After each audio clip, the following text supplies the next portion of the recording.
প্রিয় ভাইয়েরা, প্রিয় মা বোনেরা, প্রশ্ন করা হয়েছে যে রমজান মাসে দিন অথবা রাতে স্বামী স্ত্রী মিলন বা সহবাস করা যাবে কিনা। এমনি ভাবে আরেকটি প্রশ্ন করা হয়েছে যে লাইলাতুল কদরের দিন অথবা রাতে মিলন বা সহবাস করা যাবে কিনা, যে রমজান মাসে অথবা লাইলাতুল কদরে স্বামী স্ত্রী মিলন বা সহবাস করলে কি রমজানের সব ফজিলত থেকে বঞ্চিত হতে হবে, বা লাইলাতুল কদরের সব ইবাদত বন্দেগী গুলো কি নষ্ট হয়ে যাবে, এমন প্রশ্ন করা হয়েছে। তো আসুন এ বিষয়ে আজকে আমরা সঠিক বিষয়টি জানবো। প্রিয় ভাইয়েরা, প্রিয় মা বোনেরা, স্বামী স্ত্রীর এই সম্পর্কটা কেমন? স্বামী স্ত্রীর এই সম্পর্কের বিষয়ে বলতে গেলে অনেক কোরআনের আয়াত, অনেক হাদিস বলা যায়। জাস্ট একটা কোরআনের আয়াত আমি আপনাদেরকে বলে দিব। আল্লাহ রাব্বুল আলামিন পবিত্র কুরআনুল কারীমের সূরাতুল বাকারার 187 নম্বর আয়াতের মধ্যে বলেন, হুন্না লিবাসুল লাকুম ওয়া আনতুম লিবাসুল লাহুন্না। আল্লাহ বলেন স্ত্রীগণ হলো স্বামীদের পোশাক আর স্বামীরা হলো স্ত্রীদের পোশাক। স্বামী স্ত্রীর পোশাক, স্ত্রীগণ স্বামীদের পোশাক। এই কথার মাধ্যমে আল্লাহ মূলত কি বুঝাইলেন একটু চিন্তা করে দেখেন। কোন বড় মানুষ, বুঝমান মানুষ বড় হওয়ার পরে কাপড় ছাড়া, পোশাক ছাড়া উলঙ্গ হয়ে যদি রাস্তাঘাটে চলাফেরা করে, আপনারা তাকে কি বলবেন? আপনারা বলবেন এই তুই কি ল্যাংটা পাগল নাকি? কেউ যদি বড় মানুষ, বুঝমান মানুষ ল্যাংটা হয়ে পোশাক ছাড়া চলাফেরা করে, তাহলে মানুষ তাকে বলবে এই তুই তো ল্যাংটা পাগল রে, তুই কাপড় ছাড়া উলঙ্গ হয়ে ঘুরোস।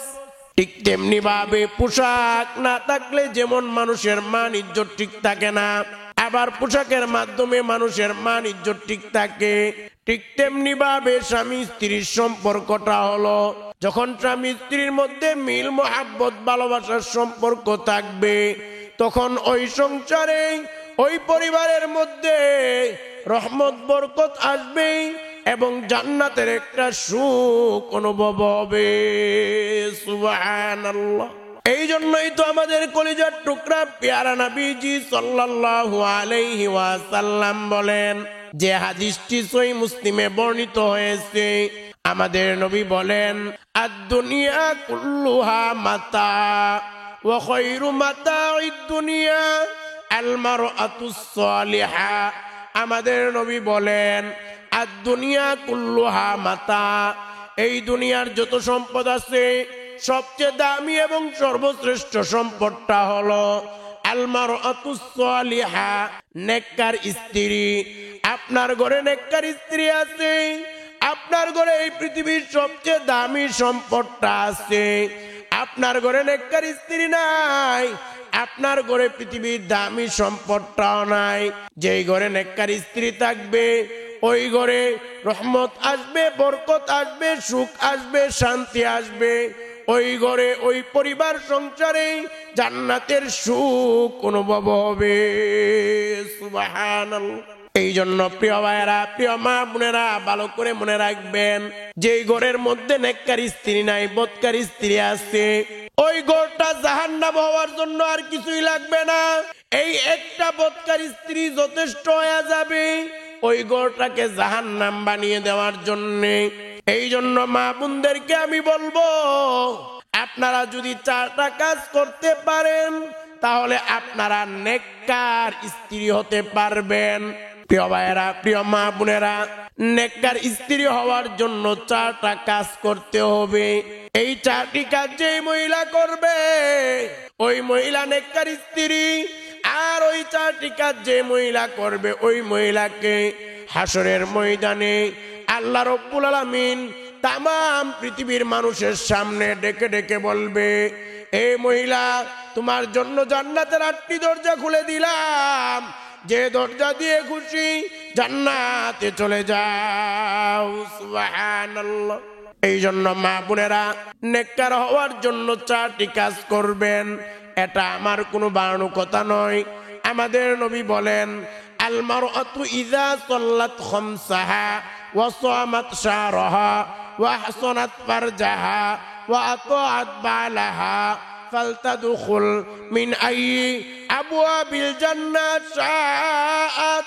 আমাদের নবী বলেন, এক নাম্বার হলো যে মহিলা নেককার হতে গেলে এক নাম্বার কাজ হলো আল মারআতু ইযা সাল্লাত খামসাহা, 5 ওয়াক্ত নামাজ পড়তে হবে।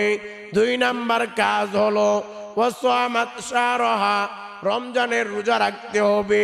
3 নাম্বার কাজ হলো ওয়া আতা ওয়া আহসানাত ফারজাহা, লজ্জাস্থানের হেফাজত করতে হবে। পরকিয়া করা যাবে না, জেনা করা যাবে না, স্বামী ছাড়া অন্য পুরুষের সঙ্গে কোনো ধরনের সম্পর্ক রাখা যাবে না। এই পরকিয়ার কারণে, পরকিয়া এমন একটা বিষ, এই পরকিয়ার বিষ যেই পরিবারে ঢুকছে ওই পরিবারটা ধ্বংস হয়ে গেছে। এই পরকিয়া নামক ক্যান্সার যেই পরিবারে ঢুকছে ওই পরিবারটাকে ধ্বংস করে দিছে। এমন অনেক ঘটনা শোনা যায়। অনেক মা পরকিয়ার কারণে নিজ সন্তানদেরকে গলা টিপে টিপে হত্যা করেছে। অনেক মা নিজ সন্তানকে পরকিয়ার কারণে বিষ পান করে হত্যা করেছে। এমন ঘটনাও ঘটেছে। এই জন্য মনে রাখবেন, নেককার নারী হওয়ার জন্য জেনা, পরকিয়া, বেবিচার করা যাবে না, লজ্জাস্থানের হেফাজত করতে হবে। এটা হলো 3 নাম্বার কাজ। এবার আসুন, নেককার নারী হওয়ার জন্য 4 নাম্বার কাজ হলো ওয়া আতাআত বালাহা, স্বামীর আনুগত্য করতে হবে, স্বামীর খেদমত করতে হবে, স্বামীর কথা মতো চলতে হবে। অনেক মহিলারা আছে স্বামীর কথা মতো চলে না, নিজের মন মতো চলে। স্বামীর বলে, আরে তোর কপালে জারু আর জুতা দিয়া ফুটামু, গোলামের পুত গোলাম, তোর সাথে বিয়া হইয়া কি পাইলাম রে, এ পাইলাম না, সে পাইলাম না। তোর সাথে বিয়া না হইয়া যদি একটা রিক্সাওয়ালার সাথে বিয়া হইতো কতই না ভালো হইতো। এমন কথা বলে স্বামীকে। এমন কি অনেক মহিলারা আছে স্বামীকে গালিগালাজ করে। এমন অনেক মহিলা আছে স্বামীকে মারধর পর্যন্ত করে। নাউজুবিল্লাহ। মনে রাখবেন, আপনি যদি স্বামীর সঙ্গে এমন দুর্ব্যবহার করেন তাহলে জাহান্নামে আপনার জন্য কঠিন আযাব, জাহান্নামের সাপ অপেক্ষা করতেছে, জাহান্নামের আগুন অপেক্ষা করতেছে। প্রিয় ভাইয়েরা, প্রিয় মা বোনেরা, আমাদের নবী যখন মেরাজে গেলেন, মেরাজে গিয়ে দেখতে পাইলেন কতগুলো নারী, তাদেরকে জিহ্বাটা টেনে টেনে বের করা হয়েছে, তাদেরকে জিহ্বা দ্বারা ঝুলন্ত করে উপর করে বেঁধে রাখা হয়েছে। আমার নবী ডাকদা বলে, এ জিব্রাইল, এই সমস্ত নারী কারা যাদের জিহ্বাগুলো টেনে টেনে বের করা হয়েছে, জিহ্বা দ্বারা তাদেরকে ঝুলন্ত করে উপর করে রাখা হয়েছে? জিব্রাইল ডাকদা বলে, ওগো নবীজি, এরা হলো ওই সমস্ত নারী যারা দুনিয়ার জীবনে তাদের জবান দ্বারা স্বামীদেরকে কষ্ট দিত। এই জন্য মনে রাখবেন, আপনি যদি আপনার স্বামীকে কষ্ট দেন তাহলে মনে রাখবেন শাস্তি হলো, জাহান্নামের শাস্তি হলো আপনার জিহ্বাটা টেনে টেনে বের করে আপনার জিহ্বা দ্বারা ঝুলন্ত করে উপর করে বেঁধে রাখা হবে জাহান্নামের মধ্যে। আর জাহান্নামের আগুনগুলো দাও দাও করে জ্বালাইতে থাকবে, পুড়াইতে থাকবে। এই জন্য সাবধান মা বোনেরা, আপনারা স্বামীর সঙ্গে ভালো আচরণ, সুন্দর আচরণ করবেন। এমনি ভাবে যারা স্বামী আছেন আপনারাও স্ত্রীদের সঙ্গে ভালো আচরণ করবেন। অনেক স্বামীরা আছে স্ত্রীদের সঙ্গে ভালো আচরণ করেন, স্ত্রী মনে মনে চিন্তায় থাকে শয়তানরা যে কখন আসবে আর বাড়িটাকে আসমানের উপর তুলে ফেলবে। আসলেই তো ভূমিকম্প শুরু করে দিই, আসলেই বলে এই কিটা করে, এই হইল না, সে হইল না, মারাত্মক বাজে ব্যবহার করে। প্রিয় ভাইয়েরা, প্রিয় মা বোনেরা, ভালো করে মনে রাখবেন, স্বামী ও স্ত্রীর সঙ্গে ভালো আচরণ করতে হবে, স্ত্রী ও স্বামীর সঙ্গে ভালো আচরণ করতে হবে। এবার আসুন, যেই কথাটা বলতেছিলাম, যে মহিলা 4টি কাজ করবে ওই মহিলা হলো নেককার মহিলা। ওই মহিলাকে আল্লাহ জান্নাতের 8টা দরজা খুলে দিবেন। এই 4টি কাজে যে মহিলা করবে সে জান্নাতের যে কোনো দরজা দিয়ে চলে যাবে জান্নাতে। এই 4টি কাজের মধ্যে 4 নাম্বার হলো স্বামীর আনুগত্য করতে হবে, স্বামীর খেদমত করতে হবে। এমনি ভাবে এই নেককার নারী যারা হবে তারা যেই ঘরে থাকবে ওই ঘরে রহমত বরকতের অভাব হবে না। যেই কথাটা বলতেছিলাম, এই যে রমজান মাস চলতেছে, আবার সামনে লাইলাতুল কদর রয়েছে। প্রশ্ন করা হয়েছে রমজান মাসে দিন বাড়াতে স্বামী স্ত্রী মিলন বা সহবাস করা যাবে কিনা। এমনি ভাবে লাইলাতুল কদরে দিন বাড়াতে স্বামী স্ত্রী মিলন বা সহবাস করা যাবে কিনা। দেখেন, রমজান মাসে দিনের বেলা স্বামী স্ত্রী মিলন বা সহবাস করলে রমজানের রোজা ভঙ্গ হয়ে যাবে, এই জন্য করা যাবে না। করলে রোজা ভঙ্গ হয়ে যাবে, করা যাবে না। যাদের রোজা ভঙ্গ হয়ে যাবে এই জন্য ভুলেও করবেন না। দ্বিতীয়ত হলো রাতের বেলা, রাতের বেলা করতে পারেন, তবে করলেও এটা সারির আগে আগে, সারির টাইম শেষ হওয়ার আগে আগে। আবার সারি খেয়ে কিন্তু রোজা রাখ, এই জন্য এমনি ভাবে লাইলাতুল কদরে দেখেন, লাইলাতুল কদরটা হলো ইবাদত বন্দেগীর রাত। আপনি দিনের বেলা তো করান একেবারে হারাম, করলে রোজা ভঙ্গ হয়ে যাবে, করতেই পারবেন না। তো রাতের বেলা না করাটাই উত্তম, তবে করলেও করতে পারেন, এতে বাধা নিষেধ নেই। তো প্রিয় ভাইয়েরা, প্রিয় মা বোনেরা, ভালো করে মনে রাখবেন, এই রমজান মাস হলো ইবাদতের মাস। এই রমজান মাসে আপনি রহমতের মাস, এই রমজান মাস হলো মাগফিরাতের মাস, এই রমজান মাস হলো জাহান্নাম থেকে মুক্তি নিয়ে জান্নাতে যাওয়ার মাস। এই রমজান মাসে আল্লাহ জান্নাতের সবগুলো দরজা খুলে দিয়েছেন, যাতে করে আমরা ইবাদত বন্দেগী করে জান্নাতে যাইতে পারি। আবার এই রমজান মাসে আল্লাহ জাহান্নামের সবগুলো দরজা বন্ধ করে দিয়েছেন, যেন আমরা জাহান্নামে না যাই। এই রমজান মাস পাইয়া আমি আপনি যদি আমাদের জীবনের যৌবনের সমস্ত গুনাহগাতাগুলো মাফ না করাইতে পারি, আমার আপনার মতো কপাল পোড়া হতভাগা এই পৃথিবীতে আর কেউ নেই। আমার নবীজি ধ্বংসের দোয়া করেছে, যারা রমজান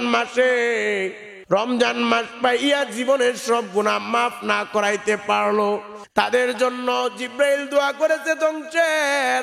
আমার নবী বলেছেন আমিন, আল্লাহ কবুল করে নাও। একটু চিন্তা করেন, জিব্রাইল আল্লাহর কাছে দোয়া করে, আল্লাহ রমজান মাস পাইয়া জীবনের গুনাহগাতা যারা মাফ করাইতে পারলো না তারা ধ্বংস। আর নবী আল্লাহকে বলে, আল্লাহ দোয়াটা কবুল করে নাও। এই দোয়া কি কখনো মিস হইতে পারে? এই দোয়া মিস হইতে পারে না। এই জন্য রমজান মাসটা হেলায় খেলায়, অযথা গল্প গুজব আড্ডা চারিতাই নাটক সিনেমা দেখে সময়গুলো নষ্ট করবেন না। এই জন্য প্রিয় ভাইয়েরা, প্রিয় মা বোনেরা, আপনারা রমজান মাসে রোজা রাখবেন এবং রমজান মাসে বেশি বেশি করে ইবাদত বন্দেগী করবেন এবং নবীর উপর বেশি বেশি দুরূদ পড়বেন, তওবা ইস্তেগফার করবেন। আপনারা পড়বেন আস্তাগফিরুল্লাহ ওয়া আতুবু ইলাইহি এবং কোরআন তেলাওয়াত করবেন, কারণ এই রমজান মাস হলো কোরআন নাজিলের মাস। এই রমজান মাসে কোরআন নাজিল করা হয়েছে।